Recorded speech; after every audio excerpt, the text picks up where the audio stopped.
everyone, welcome to my fourth video on data structures and algorithms. Today I'll be covering binary trees.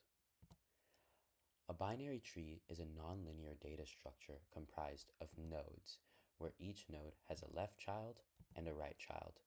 These pointers are what's known as edges, and they're one directional, meaning the right child does not point back to the parent. The height of a binary tree is the number of edges connecting a node all the way to a leaf node, which is a node with no children, or pretty much just at the bottom of a tree, of the binary tree. Now, there are many different types of binary trees, but some of the most important ones include the binary search tree, which is where the left child's value is less than the parent node's value, and the right child's value is greater than the parent node's value. There's also balanced binary search trees, in which the height of left and right subtrees can only have a maximum height difference of 1.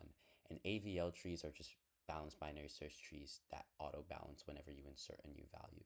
There's also heaps, but those are a completely different data structure entirely.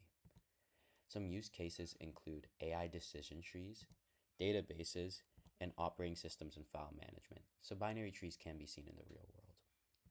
Some common methods include the insert method, in which you add a node with some value into the binary tree.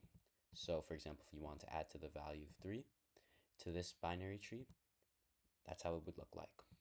Then there's also search, which searches for a given value inside a binary tree.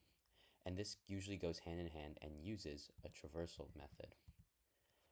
And there are 4 different types of traversal methods, but I'll cover those in the next video because they're pretty complicated by themselves. Here's what a binary search tree implementation would look like in JavaScript. You have a class to represent your node, and then inside your binary search tree class, you would just have all your miscellaneous methods, including insert, search, and different traversal methods. Thank you guys for watching.